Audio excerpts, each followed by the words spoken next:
guys, and welcome back to Reading Club. So today I'm going to read you Harry Potter and the Prisoner of Azkaban, Chapter 15.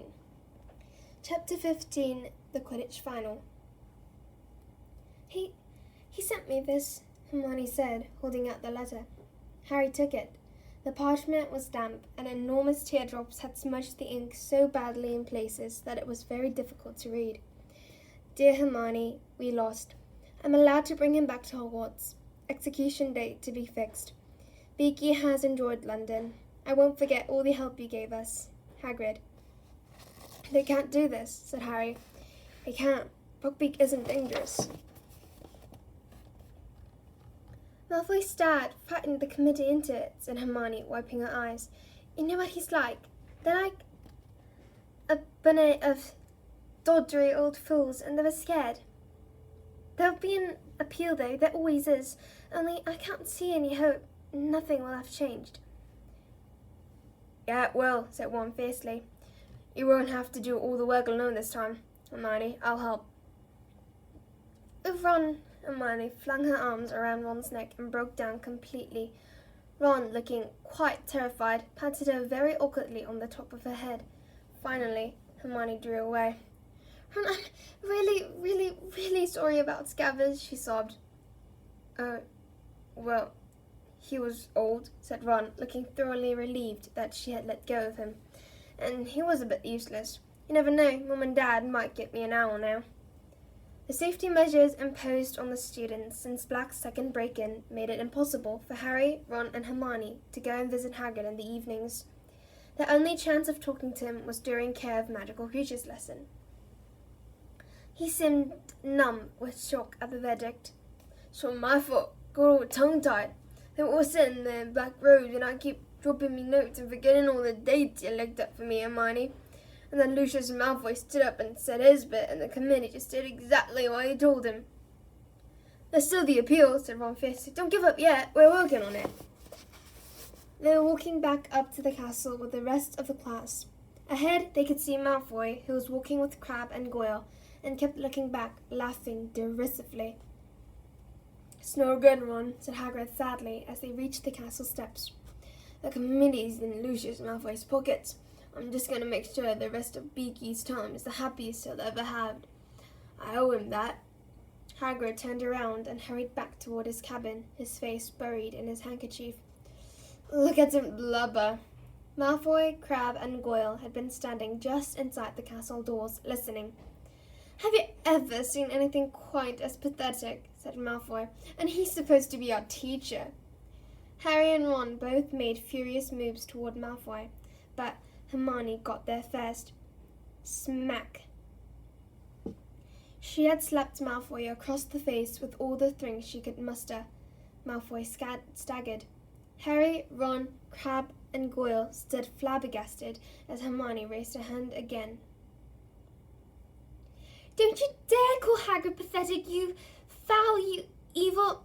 Hermione, said Ron weakly, and he tried to grab her hand as she swung it back. Get off, Ron! Hermione pulled out her wand.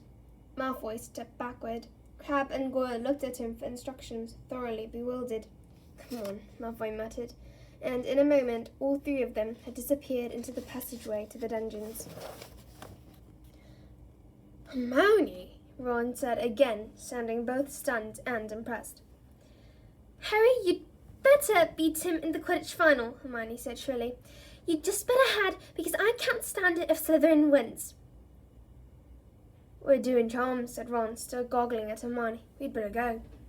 They hurried up the marble staircase toward Professor Flitwick's classroom. You're late, boys, said Professor Flitwick reprovingly as Harry opened the classroom door. Come along quickly. One's out. We're experimenting with tuning charms today. We've already divided into pairs. Harry and Ron hurried to a desk at the back and opened their bags. Ron looked behind him. Where's Hermione gone? Harry looked around too. Hermione hadn't entered the classroom, yet Harry knew she had been right next to him when he had opened the door. That's weird, said Harry, staring at Ron. Maybe she went to the bathroom or something. But Hermione didn't turn up or listen. She could have done with the cheering charm on her too, said Ron as the clouds left for lunch, all grinning broadly. The cheering charm had left them with a feeling of great contentment. Hermione wasn't at lunch either. By the time they had finished their apple pie, the after effects of the cheering charm were wearing off, and Harry and Ron had started to get slightly worried. "You don't think Malfoy did something to her?" Malfoy said anxiously as they hurried upstairs toward Gryffindor Tower. They passed the security trolls, gave the fat lady the password, Flibbit-gibbet, and scrambled through the portal into the common room. Hermione was sitting at the table, fast asleep, her head resting on an open arithmetic book. They went to sit down on either side of her. Harry prodded her awake. What? Said Hermione, waking with a start and staring wildly around. "Isn't time to go? Which lesson have we got now?" "Divination, but it's not for another 20 minutes, said Harry. "Hermione, why don't you come to Charms?" "What? Oh no," Hermione squeaked. "I forgot to go to Charms." "But how could you forget?" said Harry. "You were with us till we were right outside the classroom." "I don't believe it," Hermione wailed. "Was Professor Flitwick angry? Oh, it was Malfoy. I was thinking about it and I lost track of things." "You know what, Hermione," said Ron, looking down at the enormous arithmetic book Hermione had been using as a pillow. "I reckon you're cracking up. You're trying to do too much." "No, I'm not," said Hermione, brushing her hair out of her eyes and staring hopelessly around for her bag. "I just made a mistake. That's all. I'd better go and see Professor Flitwick and say sorry. I'll see you in divination." Hermione joined them at the foot of the ladder to Professor Trelawney's classroom 20 minutes later, looking extremely harassed. "I can't believe I missed cheering charms, and I bet they come up in our exams. Professor Flitwick hinted they might." Together they climbed the ladder into the dim, stifling tower room. Glowing on every little table was a crystal ball full of pearly white mist. Harry, Ron, and Hermione sat down together at the same rickety table. "I thought we weren't starting crystal balls until next term," Ron muttered, casting a worried eye around for Professor Trelawney in case she was lurking nearby. "Don't complain. This means we've finished palmistry," Harry muttered back. "I was getting sick of her flinching every time she looked at my hands."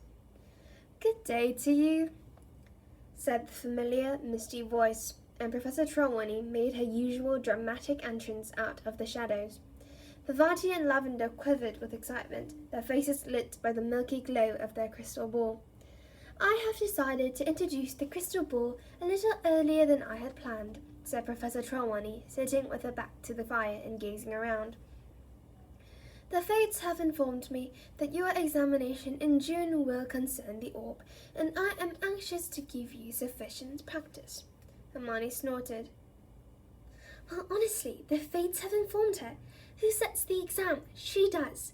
What an amazing prediction," she said, not troubling to keep her voice low. Harry and Ron choked back laughs. It was hard to tell whether Professor Trelawney had heard them, as her face was hidden in shadows. She continued, however, as though she had not. "Crystal gazing is particularly refined art," she said dreamingly. "I do not expect any of you to see when you first peer into the orb's infinite depths. We shall start by practicing relaxing the conscious mind and external eyes." Ron began to snigger uncontrollably and had to stuff his fist in his mouth to stifle the noise. "So as to clear the inner eye and the superconsciousness. Perhaps if we are lucky, some of you will see before the end of the class." And so they began. Harry, at least, felt extremely foolish, staring blankly at the crystal ball, trying to keep his mind empty when thoughts such as, "This is stupid," kept drifting across it. It didn't help that Ron kept breaking into silent giggles and Hermione kept tutting.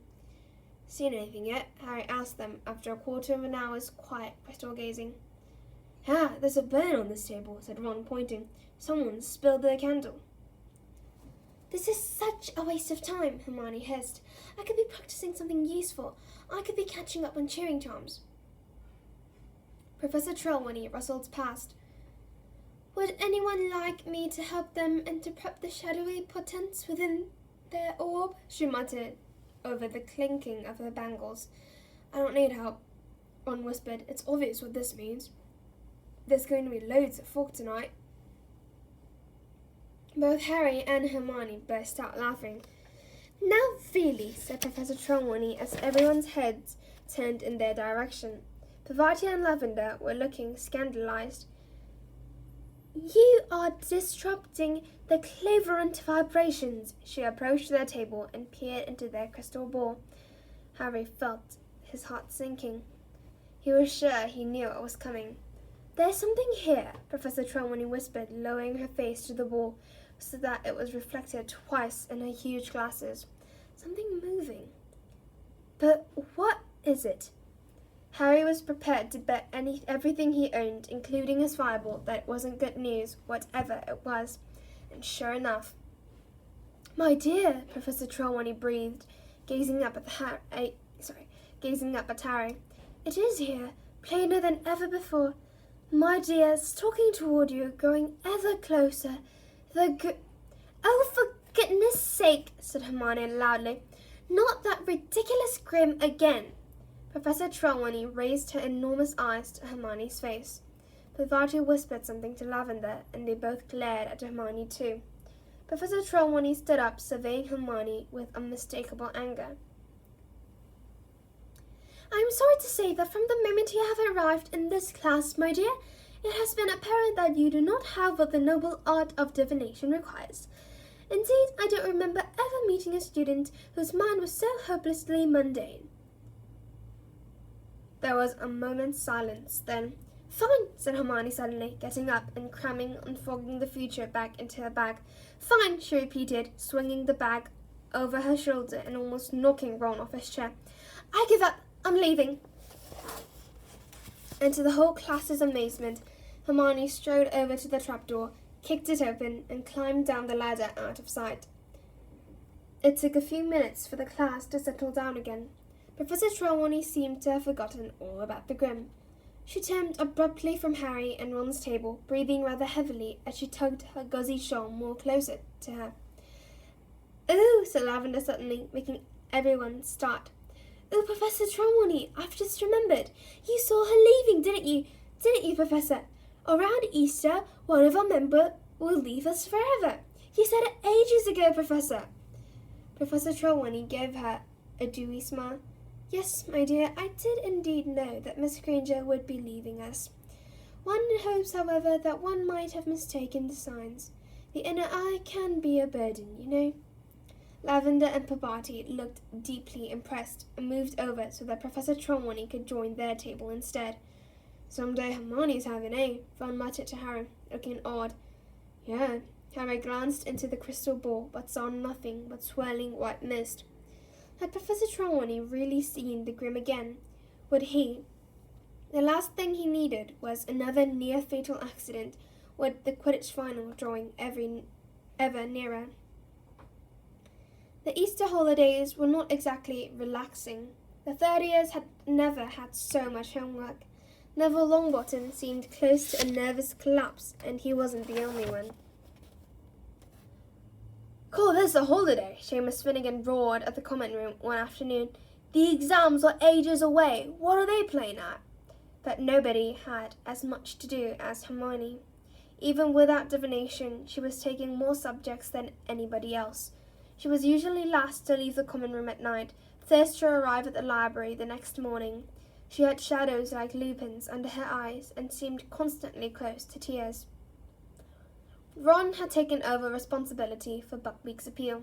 When he wasn't doing his own work, he was poring over enormously thick volumes with names like The Handbook of Hippogriff Physiology and Foul or Foe, a study of hippogriff brutality. He was so absorbed he even forgot to be horrible to Crookshanks. Harry, meanwhile, had to fit in his homework around Quidditch practice every day, not to mention endless discussions of tactics with Wood. The Gryffindor-Slytherin match would take place on the first Saturday after the Easter holidays. Slytherin was leading the tournament by exactly 200 points. This meant, as Wood constantly reminded his team, that they needed to win the match by more than that amount to win the cup. It also meant that the burden of winning fell largely on Harry because capturing the snitch was worth 150 points. So you must catch it only if we are more than 50 points up, Wood told Harry constantly. Only if we're more than 50 points up, Harry, or we win the match but lose the cup. You've got that, haven't you? You must catch the snitch only if we're... I know, Oliver, Harry yelled.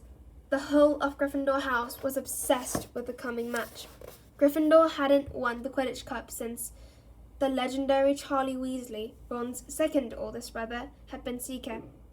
But Harry doubted whether any of them, even Wood, wanted to win as much as he did. The enmity between Harry and Malfoy was at its highest point ever. Malfoy was still smarting around the mud-throwing incident in Hogsmeade and was even more furious that Harry had somehow wormed his way out of punishment. Harry hadn't forgotten Malfoy's attempt to sabotage him in the match against Ravenclaw, but it was the matter of Buckbeak that made him more determined to defeat Malfoy in front of the entire school. Never in anyone's memory had a match approached in such a highly charged atmosphere. By the time the holidays were over, tension between the two teams and their houses was at the breaking point. A number of small scuffles broke out in the corridors, culminating in a nasty incident in which a Gryffindor 4th year and a Slytherin 6th year ended up in the hospital wing with leaks sprouting out of their ears. Harry was having a particularly bad time of it.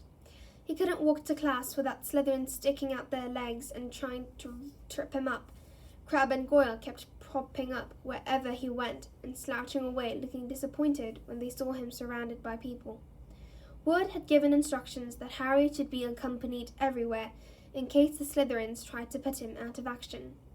The whole of Gryffindor House took up the challenge enthusiastically, so that it was impossible for Harry to get to classes on time because he was surrounded by a vast, chattering crowd. Harry was more concerned for his firebolt's safety than his own. When he wasn't flying it, he locked it securely in his trunk and frequently dashed back up to Gryffindor Tower at break times to check that it was still there.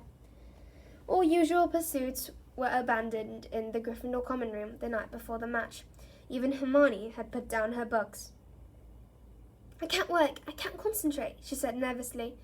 There was a great deal of noise. Fred and George Weasley were dealing with the pursuit by being louder and more exuberant than ever. Oliver Wood was crouched over a model of a Quidditch field in the corner, prodding little fingers around with his wand and muttering to himself. Angelina, Alicia, and Katie were laughing at Fred and George's jokes. Harry was sitting with Ron and Hermione, removed from the center of things, trying not to think about the next day, because every time he did, he had the horrible sensation that something very large was fighting to get out of his stomach. You're going to be fine, Hermione told him, though she looked positively terrified. You've got a firebolt, said Ron. Yeah, said Harry, his stomach writhing. It came as a relief when Wood suddenly stood up and yelled, Team, bed! Harry slept badly. First, he dreamed that he had overslept and that Wood was yelling, Where were you? We had to use Neville instead. Then he dreamed that Malfoy and the rest of the Slytherin team arrived for the match riding dragons. He was flying at breakneck speed, trying to avoid a spurt of flame from Malfoy's steed's mouth, when he realized he had forgotten his firebolt. He fell through the air and woke with a start. It was a few seconds before Harry remembered that the match hadn't taken place yet, that he was safe in bed, and that the Slytherin team definitely wouldn't be allowed to play on dragons. He was feeling very thirsty. Quietly as he could, he got out of his four-poster and went to pour himself some water from the silver jug beneath the windows. The grounds were still and quiet. No breath of wind disturbed the treetops in the Forbidden Forest. The whomping willow was motionless and innocent-looking. It looked as though the conditions for the match would be perfect. Harry sat down his goblet and was about to turn back to his bed when something caught his eye. An animal of some kind was prowling across the sylvan lawn. Harry dashed to his bedside table, snatched up his glasses and put them on, then hurried back to the window. It couldn't be the Grim, not now, not right before the match. He peered out the grounds again and, after a minute's frantic searching, spotted it. It was skirting the edge of the forest now. It wasn't the Grim at all. It was a cat. Harry clutched the window ledge in relief as he recognized the bottle-brush tail. It was only Crookshanks. Or was it only Crookshanks? Harry squinted, pressing his nose flat against the glass. Crookshanks seemed to have come to a halt. Harry was sure he could see something else moving in the shadows of the trees too. And just then it emerged, a gigantic, shaggy black dog, moving stealthily across the lawn. Crookshanks trotting at its side. Harry stared. What does this mean? If Crookshanks could see the dog as well, how could it be an omen of Harry's death? Ron, Harry hissed. Ron, wake up. Huh? I need you to tell me if you can see something. So dark, Harry, Ron muttered thickly. What are you on about? Down here. Harry looked quickly back out of the window. Crookshanks and the dog had vanished. Harry climbed onto the windowsill to look right down to the shadows of the castle, but they weren't there. Where had they gone?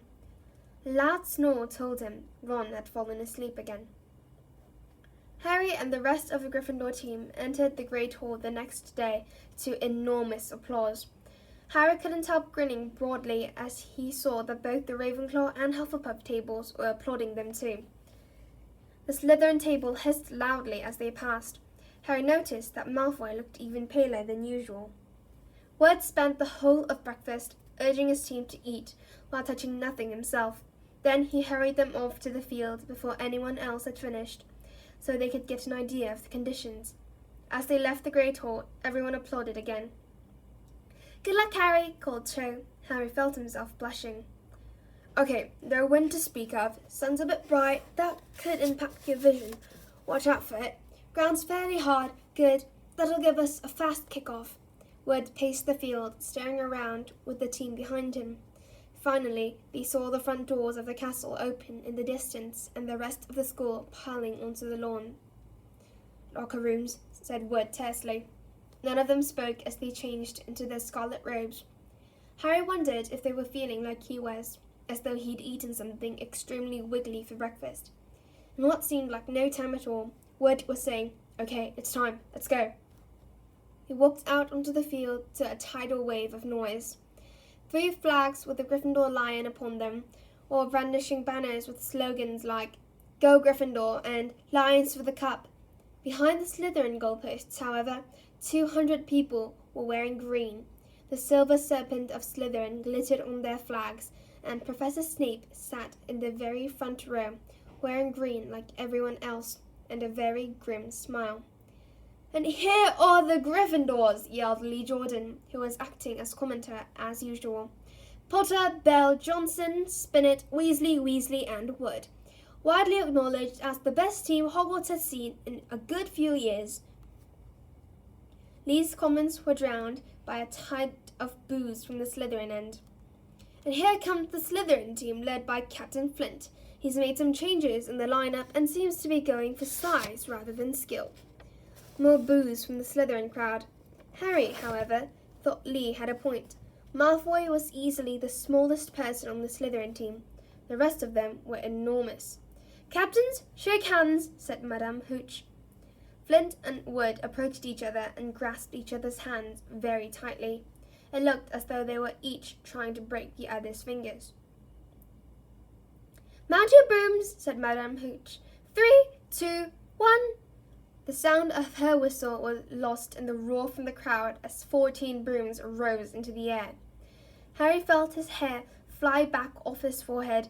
His nerves left him in the thrill of the flight. He glanced around, saw Malfoy on his trail, and sped off in search of the snitch. And it's Gryffindor in possession. Alicia Spinnet of Gryffindor with the quaffle, heading straight for the Slytherin goalpost. Looking good, Alicia. Oh no.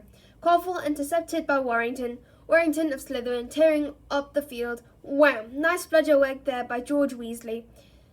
Warrington drops the quaffle. It's caught by Johnson. Gryffindor back in possession. Come on, Angelina. Nice swerve around Montague. Duck, Angelina. That's a bludger. She scores! 10-0 to Gryffindor. Angelina punched the air as she soared around the end of the field. The sea of scarlet below was screaming in delight.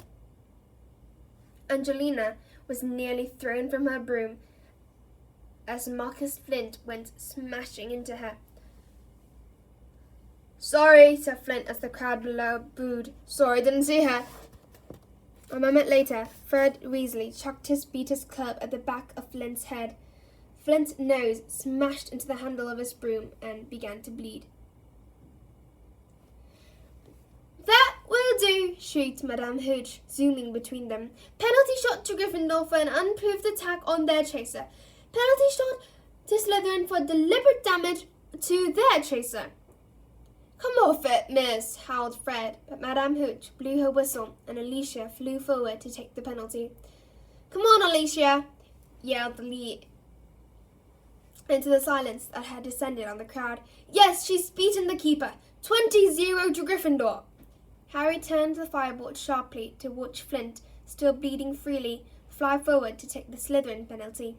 Wood was hovering in front of the Gryffindor goalposts, his jaw clenched. Course Wood's a superb keeper, Lee Jordan told the crowd as Flint waited for Madame Hooch's whistle. Superb, very difficult to pass, very difficult indeed. Yes, I don't believe it. He saved it. Relieved, Harry zoomed away, gazing around for the snitch, but still making sure he caught every word of Lee's commentary. It was essential that he hold Malfoy off the snitch until Gryffindor was more than 50 points up. Gryffindor in possession, Slytherin in possession. Now Gryffindor back in possession, and it's Katie Bell. Katie Bell for Gryffindor with the quaffle. She's streaking up the field. That was deliberate. Montague, a Slytherin chaser, had swerved in front of Katie, and instead of seizing the quaffle that had grabbed her, had grabbed her head. Katie cartwheeled in the air, managing to stay on her broom, but dropped the quaffle. Madame Hooch's whistle rang out again as she swore over to Montague and began shouting at him. A minute later, Katie had put another penalty past the Slytherin keeper. 30-0, take that, you dirty cheating. Jordan, if you can't commentary in an unbiased way. I'm telling it like it is, Professor. Harry felt a huge jolt of excitement. He had seen the snitch. It was shimmering at the foot of one of the Gryffindor goalposts, but he mustn't catch it yet, and Malfoy saw it.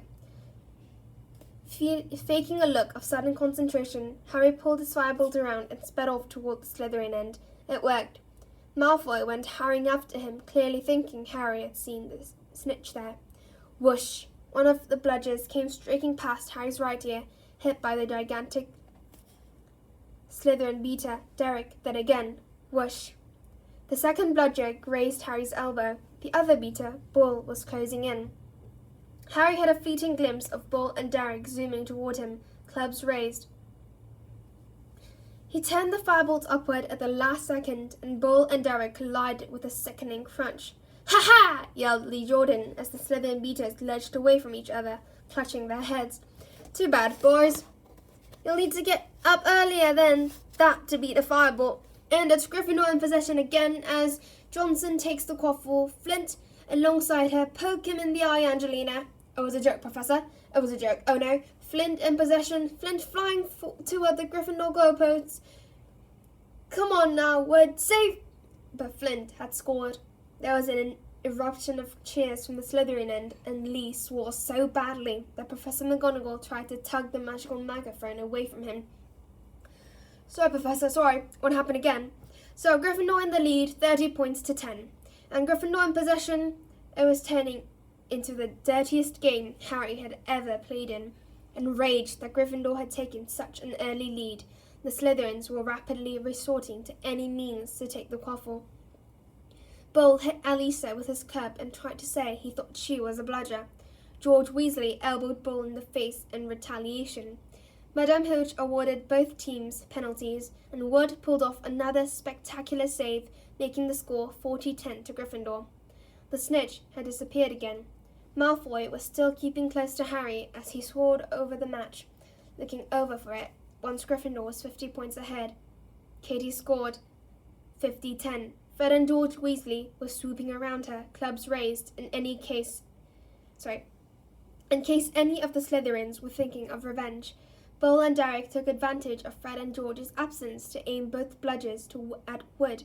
They caught him in the stomach, one after the another, and he rolled over in the air, clutching his broom, completely winded. Madame Hooch was beside herself. "You do not attack the keeper unless the quaffle is within the scoring area," she shrieked at Bull and Derek. "Gryffindor penalty!" And Angelina scored 60-10. Moments later, Fred Weasley pelted a bludger at Warrington, knocking the quaffle out of his hands. Alicia seized it and put it through the Slytherin goal, 70-10. The Gryffindor crowd below was screaming itself hoarse. Gryffindor was 60 points in the lead, and if Harry caught the snitch now, the cup was theirs. Harry could almost feel hundreds of eyes following him as he soared around the field, high above the rest of the game, with Malfoy speeding along behind him. Then he saw it. The snitch was sparkling 20 feet above him. Harry put on a huge burst of speed. The wind was roaring in his ears. He stretched out his hand, but suddenly the firebolt was slowing down. Horrified, he looked around. Malfoy had thrown himself forward, grabbed hold of the firebolt's tail, and was pulling it back. "You!" Harry was angry enough to hit Malfoy, but couldn't reach. Malfoy was panting with the effort of holding on to the firebolt, but his eyes were sparkling maliciously. He had achieved what he'd wanted to do. The snitch had disappeared again. "Penalty! Penalty to Gryffindor! I've never seen such tactics!" Madame Hooch screeched, shooting up to where Malfoy was sliding back onto his Nimbus 2001. "You cheating scum!" Lee Jordan was howling onto the megaphone, dancing out of Professor McGonagall's reach. "You filthy cheating Professor McGonagall didn't even bother to tell him off. She was actually shaking her finger in Malfoy's direction. Her hat had fallen off, and she too was shouting furiously. Alicia took Gryffindor's penalty, but she was so angry she missed by several feet. The Gryffindor team was losing concentration, and the Slytherins, delighted by Malfoy's foul on Harry, were being spurred onto greater heights. Slytherin in possession, Slytherin heading for goal. Montague scores, Lee groaned, 70-20 to Gryffindor. Harry was now marking Malfoy so closely their knees kept hitting each other. Harry wasn't going to let Malfoy anywhere near the snitch.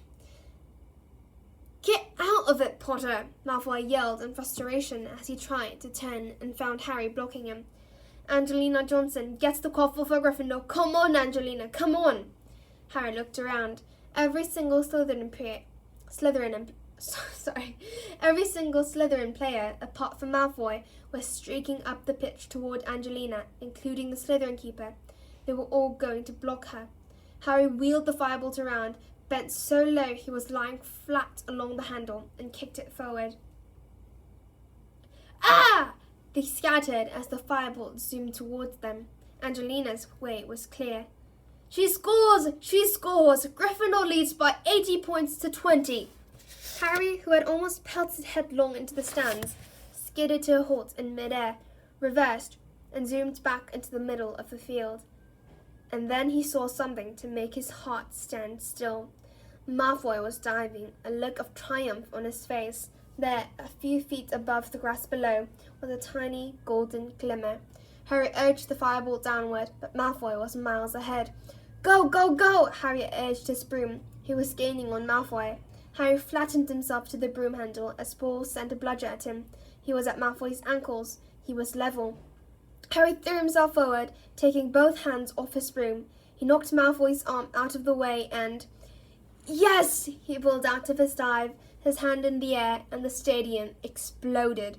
Harry soared above the crowd, an odd ringing in his ears.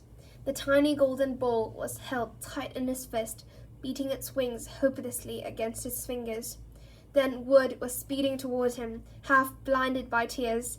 He seized Harry around the neck and sobbed unrestrainedly into his shoulder. Harry felt two large thumps as Fred and George hit them. Then Angelina's, Alicia's, then Katie's voice. "We've won the cup! We've won the cup!" Tangled together in many-armed tug, the Gryffindor team sank, yelling hoarsely back to earth. Wave upon wave of crimson supporters were pouring over the barriers onto the field. Hands were raining down on their backs.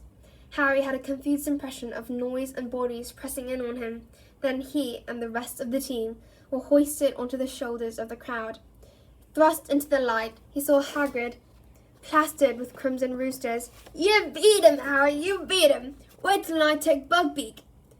There was Percy jumping up and down like a maniac, all dignity forgotten. Professor McGonagall was sobbing harder even than Wood, wiping her eyes with an enormous Gryffindor flag.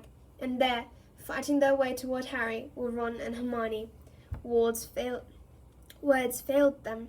They simply beamed as Harry was borne toward the stands, where Dumbledore stood waiting with the enormous Quidditch cup. If only there had been a Dementor around. As a sobbing Wood passed Harry the cup, as he lifted it into the air, Harry felt he could have produced the world's best Patronus. So that's the end of this chapter. I hope you enjoyed it, and if you did, please click many likes and subscribe Reading Club. So I'll come back later with a new and improved channel. Thank you for listening, guys. See you next Sunday.